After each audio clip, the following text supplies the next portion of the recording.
There was a time when I thought my family was perfect. Our dinners were laughter and soft music, my mother at the head of the table with her wine glass glinting under chandelier light, my father talking about the company he built from nothing, and Daniel, my brother, making us laugh with stories that always ended in applause. We looked like a picture of success. But even photographs lie. When my father, Thomas Rivera, died suddenly of a heart attack, the light in that house dimmed forever.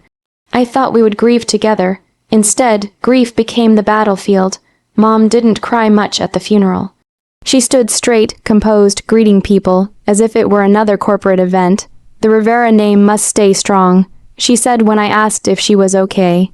I thought she was being brave, now I know she was planning. It started small documents, meetings I wasn't invited to, whispers behind closed doors.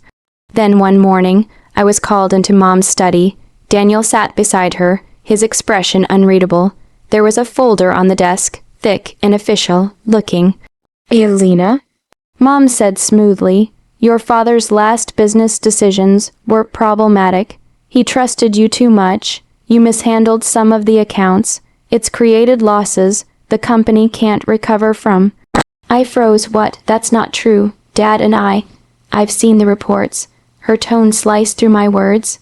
He signed over a portion of the company in your name, and now it's gone. We'll need to transfer everything back to stabilize the firm. She pushed a document toward me. A legal transfer form, my name already filled in, my father's signature at the bottom. I remember my hands shaking as I looked at it. "I didn't sign this." "Of course you did," Daniel said quietly. "It's your handwriting, Elena." My heart broke a little then. I wanted to believe them. They were my family. If they said I'd made a mistake, maybe I had. So I signed whatever Mom asked me to, because she was always right. But the storm came quickly. Within weeks, the company announced my resignation. Rumors spread that I'd stolen money, betrayed the family, ruined my father's legacy. My fiancé, Marcus, looked at me with pity instead of love. "Maybe you should just apologize to them," he said. "It'll be easier for everyone." He left a week later.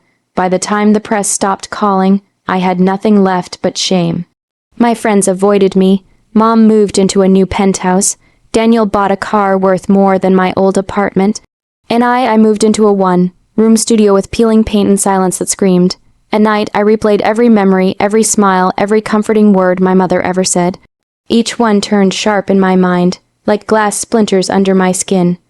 I realized that love in our house had always been a performance. The breaking point came when I visited the old office to pick up the last of my things.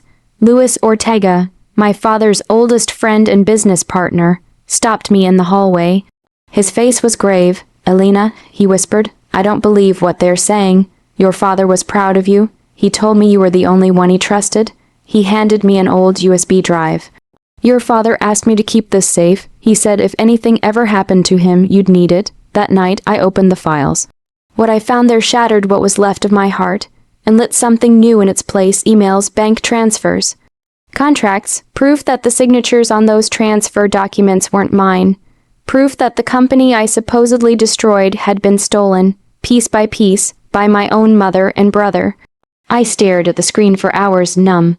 Then, for the first time since my father's death, I smiled not with happiness, but with clarity. They'd taken everything from me, but they had taught me one valuable thing: how to fight, and I would. The night I opened those files, something inside me shifted. The ache in my chest, the endless tears, the numb exhaustion, they hardened into something colder, sharper. It wasn't hatred.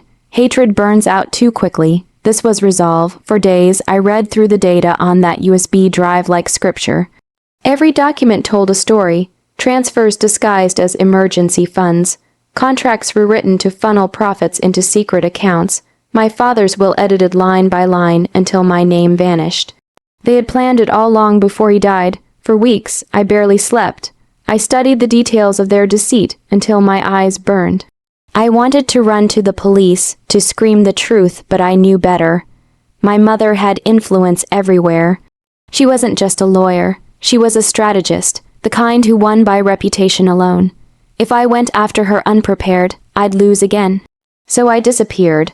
I left my city apartment behind. and moved 3 hours north, to a town where no one knew the Rivera name. I cut my hair, dyed it darker, and took a job waiting tables at a small diner. I introduced myself as Ellen. It was close enough to the truth to answer to, but far enough to hide behind. During the day, I worked. At night, I studied. I applied to an online law program under my new name, paying in cash, learning the very system my mother had used to destroy me. I watched court hearings, read case studies, and wrote mock defenses until my fingers cramped. 3 years passed that way.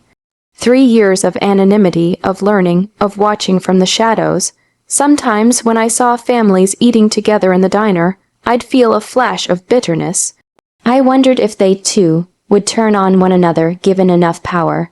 But then I'd remind myself pain is a teacher. And I was learning well. Luis Ortega called once every few months. "They think you vanished," he'd say. "Your mother's running the company. Daniel's living off her name. They've stopped watching their backs." "Good," I'd reply. "Keep it that way," he laughed softly. "Your father would be proud of you." I didn't know if that was true. My father had believed in honesty. I was learning to fight with the same ruthlessness as my mother, but for a different cause. By the second year, I had allies. One was Nadia, a journalist I'd met during the worst of the scandal. She had once tried to publish an article defending me, but my mother's firm shut her down. When I reached out again under my new identity, she didn't hesitate. "You're going to bring them down, aren't you?" she said. "Not just bring them down." I told her, "I'm going to make them confess." Together, we dug deeper. Nadia helped me trace shell companies registered under fake names. I discovered that Daniel had been moving funds offshore, laundering money through fake charities. Every discovery made my pulse quicken, not out of joy, but out of justice long delayed. By the 3rd year, I was ready. I had files, recordings, witnesses. Even my father's old accountant agreed to testify. I didn't want revenge in the shadows. I wanted a courtroom, a public reckoning. But before I filed the case, I visited my old home once more. The mansion looked smaller somehow, less intimidating. Through the iron gates, I saw my mother in the garden, still graceful, still untouchable. Daniel sat beside her, laughing. They looked happy, carefree. The sight didn't enrage me. It steadied me, because I finally understood something. They believed I was weak because I was kind.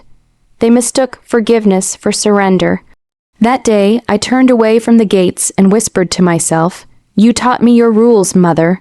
Now I'll play your game." The next morning, I filed the lawsuit. Within a week, the Rivera family name was splashed across headlines again. But this time, not because of me. Rivera matriarch and son sued for fraud by estranged daughter, and as the world began to whisper their names with suspicion, I smiled for the first time in years. My revenge had begun not with fire, but with paper.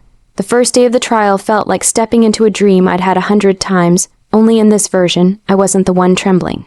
When I walked into the courtroom, whispers rose like wind.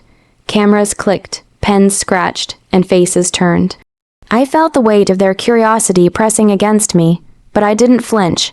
I had waited 3 years for this moment. Mom sat at the defense table, every inch the elegant attorney she'd always been, poised, sharp, untouchable. Her hair gleamed silver under the lights, her tailored suit immaculate. She smiled when she saw me, a smile that didn't reach her eyes. It was the smile she used on clients she intended to destroy.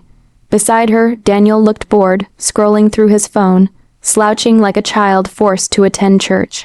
I wondered if he even understood how deep the lies went, or if he'd convinced himself it was all normal. To them, this was a nuisance, a performance, their prodigal daughter trying to make noise before fading back into silence. But I wasn't the same girl they'd broken. When the judge called the room to order, my heart steadied. I rose to speak, my voice calm, almost gentle. "Your Honor, my name is Elena Rivera. I will be representing myself." Gasps fluttered across the room. My mother's lawyer, a man she'd mentored for years, smirked. "Your Honor." He said smoothly, "We have no objection to Miss Rivera's decision, but I do hope she understands the risk of self-representation." Mom's smile widened. She thought I'd crumble under pressure. I almost felt sorry for her, almost. The proceedings began. My mother's team painted me as a bitter daughter seeking attention. They said I'd fabricated evidence, that I'd never recovered from being disinherited. They called my lawsuit a tragic attempt at reclaiming relevance. When it was my turn, I stood. I'm not here for relevance, I said softly. I'm here for the truth. I handed the first file to the judge, Exhibit A, the company transfer contract bearing my forged signature. This document was supposedly signed by me on March 5th, 3 years ago, I said, but the ink used is a formula manufactured 2 years later.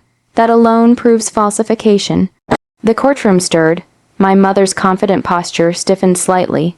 Next came Exhibit B, an email thread between her and Daniel, discussing how to move the funds before Alina notices. Her lawyer objected. This is fabricated. I met his gaze.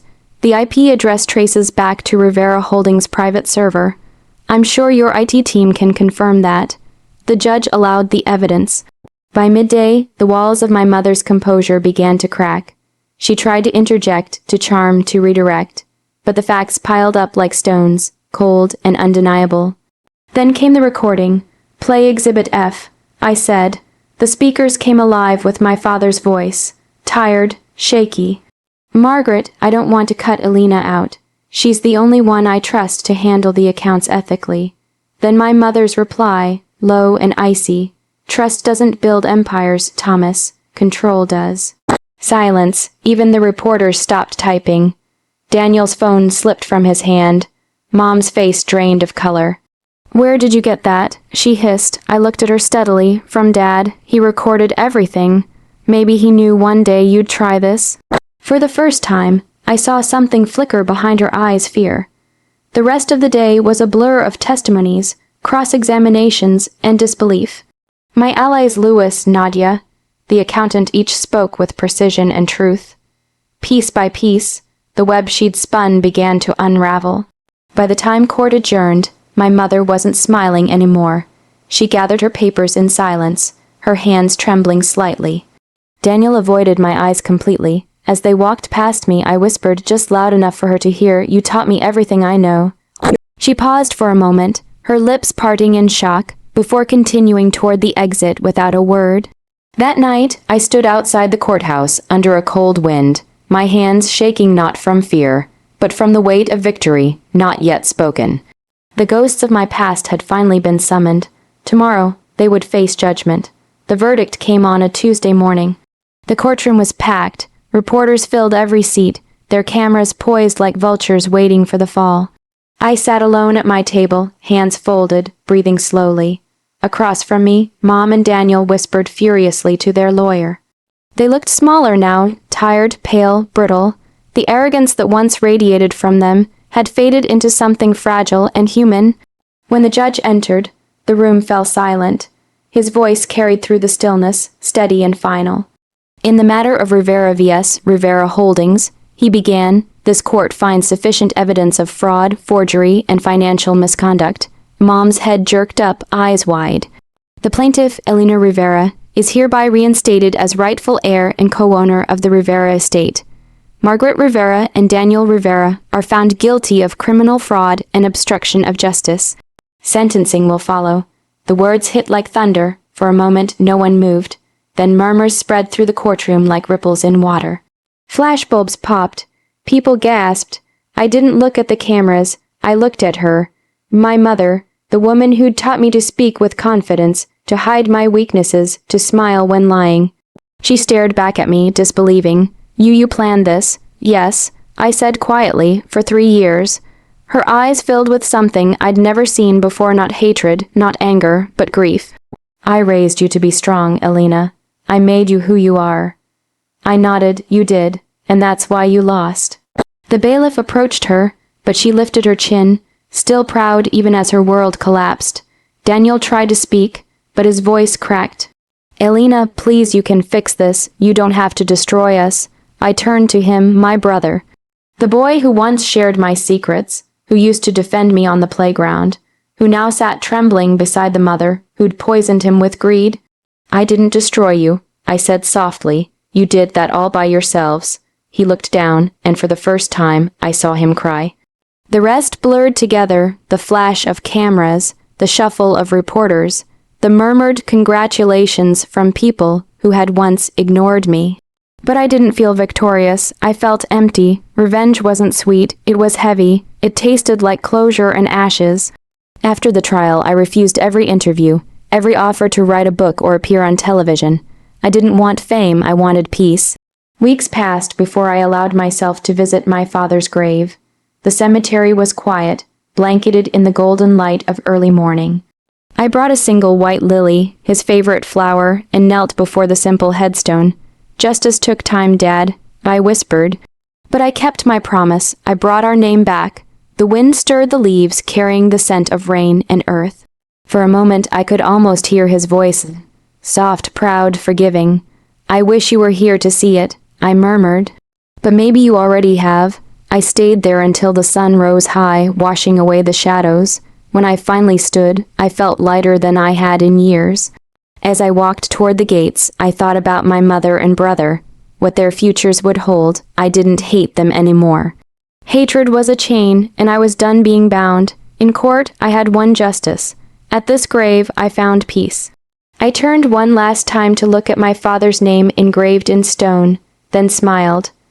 A small, genuine smile, one I hadn't worn since before everything fell apart. "Goodbye, Dad," I said. "It's over now." The wind whispered through the trees as I walked away. The sun was warm against my skin, and for the first time in years, I wasn't walking toward revenge. I was walking toward freedom, and that, I realized, was the sweetest revenge of all.